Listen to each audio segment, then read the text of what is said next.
علاش وليد يمكن كيهود التيران ولا كيهود bon.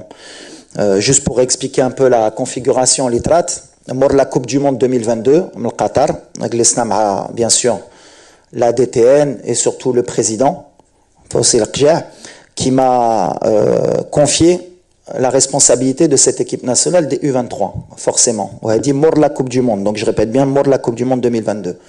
Donc mort de la Coupe du Monde 2022, l'objectif d'Yanna Kanet Yendio, la Coupe d'Afrique bien sûr, Faddar, U23, et forcément donc se qualifier pour les Jeux Olympiques, et forcément avoir un objectif élevé, Yendio, une médaille, Inch'Allah.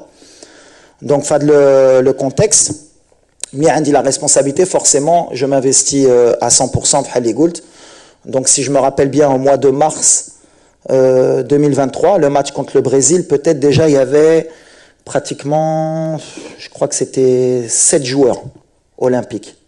Ken Kishta, Bouchouari, Monzelzouli, Khannous, Ken Salah, Ken Amraoui. Si je me rappelle bien déjà, on avait commencé le processus. Au mois de juin, si je me rappelle bien, 2023, ما لعبناش بلي Olympiques بالعاني باش نخليهم لعصام شراي pour la Coupe d'Afrique U23. D'ailleurs, on a fait un mauvais mois de juin parce qu'on avait laissé les joueurs de Botola pour finir le championnat et les joueurs olympiques pour se préparer. On a appris, nous, de nos erreurs pour que, justement, au mois de juin, les joueurs olympiques, quand même, ils restent avec l'équipe A. Donc voilà, le processus, il a été clair. Donc, je me suis investi. Ce qui m'a dérangé un peu, si on peut aller dans le dérangement, c'est علاش العام اللي فات ملي تلعبت la Coupe d'Afrique في الدار وكل نهار كنت هنا في السنتر مع عصام وكنت في الستاد وكنت كنهود التيران حتى واحد ما هضر عليها وحتى واحد ما قال علاش وليد وعلاش un an après il y a eu ce souci. Peu importe, aujourd'hui, maintenant c'est clarifié.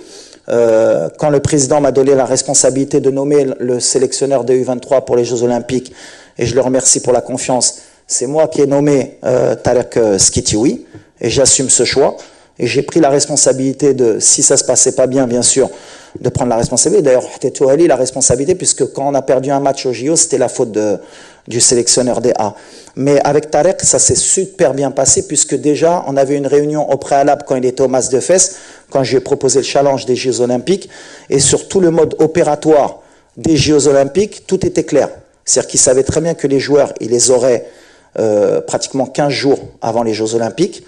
Il savait que les joueurs étaient avec moi, qui travaillaient avec moi et qu'ils allaient les récupérer. On a travaillé ensemble dans le processus pour que les clubs acceptent de libérer les joueurs, puisque ce n'était pas une date FIFA.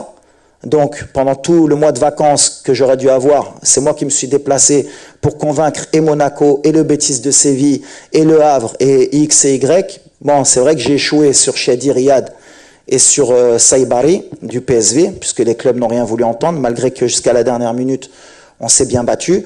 Le fait que Azouzi vienne le 20 avec Bologne, avec bien sûr Marco Di Vaio, avec qui j'ai eu un très bon contact, on a trouvé l'accord alors qu'au début il ne devait pas le libérer.